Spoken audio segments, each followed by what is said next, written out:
Hello friends, welcome to my YouTube channel study वाला। Friends, आज के इस वीडियो में हम लोग पढ़ेंगे बिजनेस ऑर्गेनाइजेशन एंड एथिक्स का यूनिट 4 का रिवीजन क्लास करेंगे। इसमें ऑर्गेनाइजेशनल कल्चर का meaning, elements, types and keywords पढ़ेंगे। तो फ्रेंड्स, अगर आप चैनल में पहली बार विजिट कर रहे हैं तो प्लीज़ आप चैनल को सब्सक्राइब करें और पूरी वीडियो का एंड तक जरूर देखें। ये बहुत ही इंपॉर्टेंट है, इनका भी क्वेश्चन एग्जाम में बहुत बार आ जाता है। Meaning of organisational culture. Organizational culture can be defined as the group norms, values, beliefs and practices in an organization. Organizational culture को आपका डिफाइंड किया जा सकता है एज ए ग्रुप नॉर्म्स के तरह, वैल्यूज़ के तरह एंड बिलीव्स और एजम्पशंस के तरह, जो कि एक ऑर्गेनाइजेशंस में प्रैक्टिस किए जाते हैं, सारी एक्टिविटीज़ की जाती है।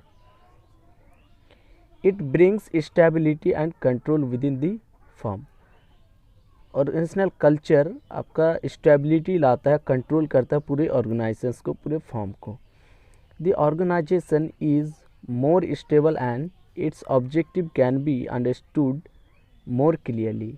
ऑर्गेनाइजेशंस मोर स्टेबल होता है और उसके ऑब्जेक्टिव्स को समझा जा सकता है पूरी clearly. Organizational culture help the group members to resolve their differences of. Organisational culture help करता है पूरे ग्रुप मेंबर्स को उनके जो डिफरेंसेस आते हैं, उनमें जो प्रॉब्लम्स आते हैं, उनको रिसॉल्व करने के लिए। Overcome the barriers and also help them in taking risk. और उसे ओवरकम जितने भी प्रॉब्लम्स आते हैं उनको सॉल्व करने के लिए, और उसको जो रिस्क होते हैं उनको रिस्क लेने में हेल्प करता है। Elements of organisational culture. Organizational culture के कुछ एलिमेंट्स हैं जो कि बहुत ही इंपॉर्टेंट है। पहला है visual elements. This elements are seen by the outer world.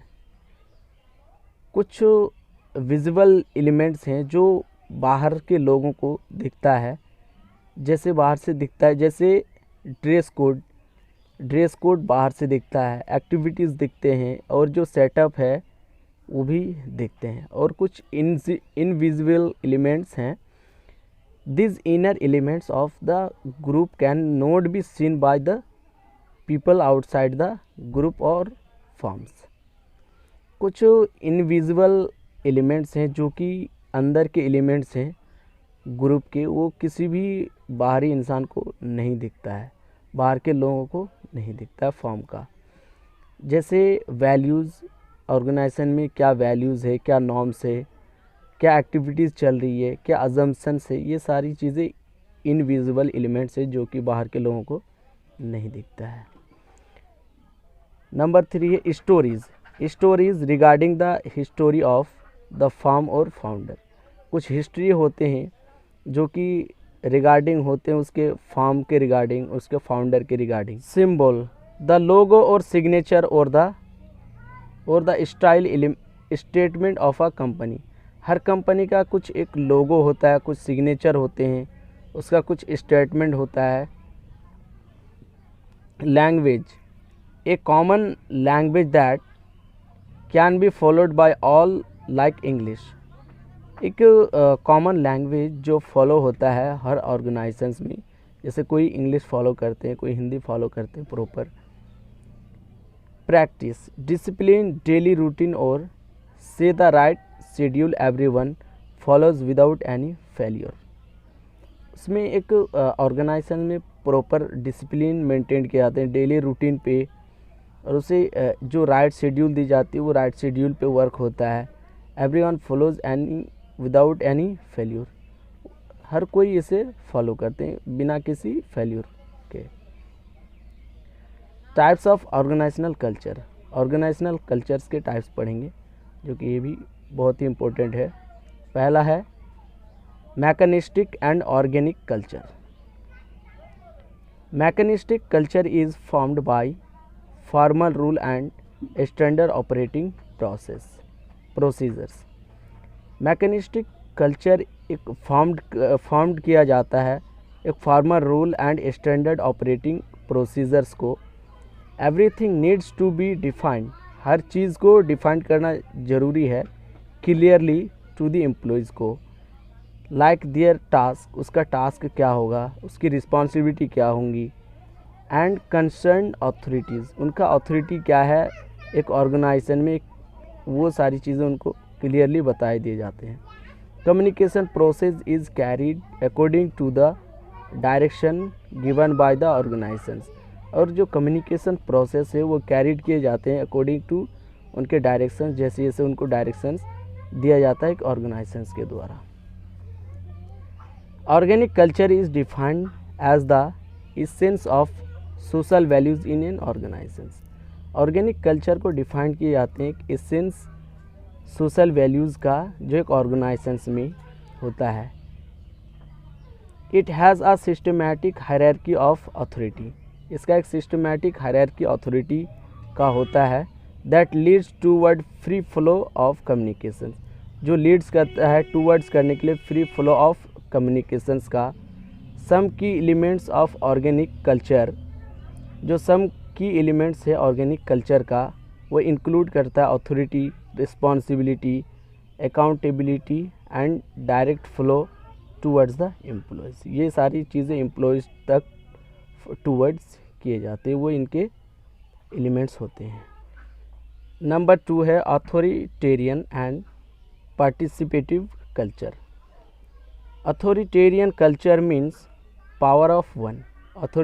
Authoritarian culture का मतलब होता है किसी भी एक पर्टिकुलर इंडिविजुअल के पास पावर होना। इन दिस कल्चर, इस कल्चर में power remains with the top level management. इस कल्चर में सिर्फ पावर जो होते हैं वो सिर्फ टॉप लेवल में ही होते हैं। All the decisions are made by the top management with no employee involvement in the decision making as well as goal shaping process। इस सभी डिसीजंस जो है लिए जाते हैं टॉप लेवल मैनेजमेंट के द्वारा, और उसमें कोई भी एम्प्लॉय इन्वॉल्वमेंट नहीं होता है, चाहे वो डिसीजन मेकिंग में हो, चाहे वो गोल शेपिंग प्रोसेस में हो। इन पार्टिसिपेटिव कल्चर में employees actively participate in the decision making and goal shaping process. Participative culture में एम्प्लॉयज़ एक्टिवली पार्टिसिपेट करते हैं डिसीजन मेकिंग में और गोल शेपिंग प्रोसेस में। एज द नेम सजेस्ट, उसमें कुछ नेम भी सजेस्ट किए जाते हैं। It believes in collaborative decision making, ये कोलैबोरेटिव डिसीजन मेकिंग में बिलीव करता है, along with group decision making, या तो फिर ग्रुप डिसीजन मेकिंग में बिलीव करता है। Group problem solving process is also seen here, और इसमें ग्रुप सॉल्विंग प्रोसेस भी देखा जाता है। Sub culture and dominant culture. In sub culture में सब members of the organization make and follow a culture. Sub culture में कुछ मेंबर्स ऑर्गेनाइजेशंस में कल्चर बनाते हैं। नॉट ऑल मेंबर्स, ना कि हर मेंबर्स उसमें कल्चर बनाते हैं। It is a part of organisational culture, ये ऑर्गेनाइजेशनल के एक पार्ट है। Every department in a company have their own culture. हर डिपार्टमेंट का कंपनी में उनका एक अपना कल्चर होता है। That gets converted to sub culture, जो कि उसे सब कल्चर में कन्वर्ट करता है। इन डोमिनेंट कल्चर में majority of sub culture combine to become a dominant culture. एक डोमिनेंट कल्चर में होता है मेजॉरिटी ऑफ जो सब कल्चर का जो मेजॉरिटी होता है उसे कंबाइन करके डोमिनेंट कल्चर बनाया जाता है। The success of dominant culture is dependent on the homogeneity of the sub culture. और जो सक्सेस होता है डोमिनेंट कल्चर का वो डिपेंड करता है होमोजेनिटी ऑफ सब कल्चर का। That is the mixture of different cultures, जो कि वो मिक्सचर्स होते हैं डिफरेंट कल्चर के। Strong and weak culture. In a strong culture the employees are loyal and have a feeling of belongingness towards the organizations. एक strong culture में employees loyal होते हैं और उसका फीलिंग होता है बिलोंगिंगनेस टूवर्ड्स का किसी भी ऑर्गेनाइजेशंस के लिए, उस जिस ऑर्गेनाइजेशन में वो काम कर रहे होते हैं। They are proud of their company as well as of the work they do. वो उस कंपनी के लिए प्राउड फील करते हैं, अपने कंपनी के लिए प्राउड फील करते हैं, एज वेल एज साथ ही साथ वो जो काम कर रहे होते हैं उसके लिए भी वो प्राउड फील करते हैं। And they slab towards their गोल, और वो अपनी गोल्स के लिए टूवर्ड्स करते हैं, स्लैब करते हैं विद प्रॉपर कोऑर्डिनेशन, एक प्रॉपर कोऑर्डिनेशन के साथ एंड कंट्रोल के साथ। In a weak culture the employees hardly praise their organisations. एक वीक कल्चर में ऑर्गेनाइजेशंस एम्प्लॉयज़ को हार्डली प्रेज किए जाते हैं उसके ऑर्गेनाइजेशंस में। There is no loyalty towards the company. इस यहाँ पे एम्प्लॉयज़ में कोई भी लॉयल्टी नहीं होता है कंपनी का। Employee dissatisfaction and high labour turnover are two aspects of this culture. Employee dissatisfactions होते हैं एंड वो हाई लेबर टर्नओवर करते हैं, जिसमें दो एस्पेक्ट्स होते हैं किसी भी कल्चर के। Entrepreneurial and market culture. Entrepreneurial culture is a flexible and risk taking culture. Entrepreneurial culture एक फ्लेक्सिबल और रिस्क टेकिंग कल्चर है। Here the employees show their innovativeness in thinking and are experimental in practice. यहाँ पे employees अपने innovativeness दिखाते हैं और वो सोचते ही एक्सपेरिमेंटल करने के लिए, इन प्रैक्टिस करने में।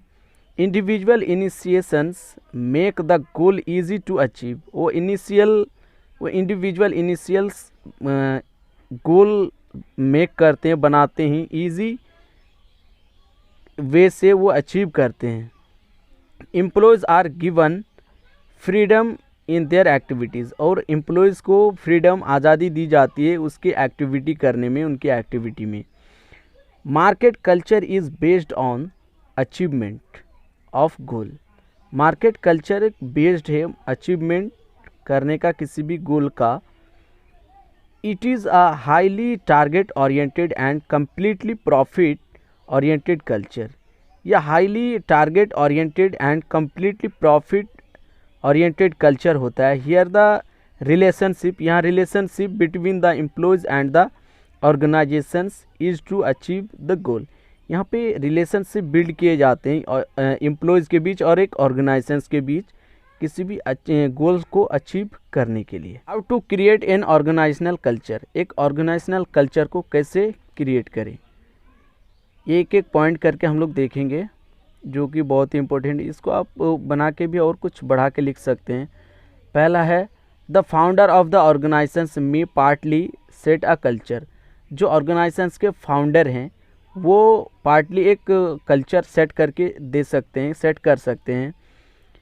The environment with in which the organization standards में influence its activities to set a culture. Environment with in which organizations का स्टैंडर्ड्स हो सकता है इन्फ्लुएंस करके एंड इट्स एक्टिविटीज़ को सेट करके कल्चर बना सकते हैं।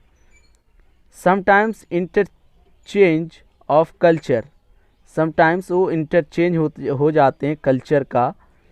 इन between different organizations create different new cultures. अलग अलग ऑर्गेनाइजेशंस अलग अलग नए नए कल्चर्स क्रिएट करते हैं। The members of the organizations में set a culture that is flexible to adapt. उसके मेंबर ऑर्गेनाइजेशंस का मेंबर्स भी सेट कर सकते हैं कल्चर जो फ्लेक्सिबल होते हैं अडेप्ट करने में। New cultures are also created. New cultures भी क्रिएट किए जाते हैं ऑर्गेनाइजेशंस में due to demand of time and situations. उनके डिमांड और टाइम के सिचुएशंस के डिमांड पे भी न्यू कल्चर्स क्रिएट किए जाते हैं ऑर्गेनाइजेशंस में। तो फ्रेंड्स आज के वीडियो इतना तक। अगर वीडियो में कोई भी डाउट हो तो प्लीज़ आप कमेंट्स में बताएं, मैं उसे सॉल्व कर दूंगा। और वीडियो को ज़्यादा से ज़्यादा लाइक करें, शेयर करें और चैनल को सब्सक्राइब करें। अगर आपको कोई भी टॉपिक में वीडियोस भी चाहिए तो प्लीज़ आप कमेंट्स करके बताएं, मैं उस टॉपिक पे भी वीडियो आपको दे दूंगा। Thank you so much.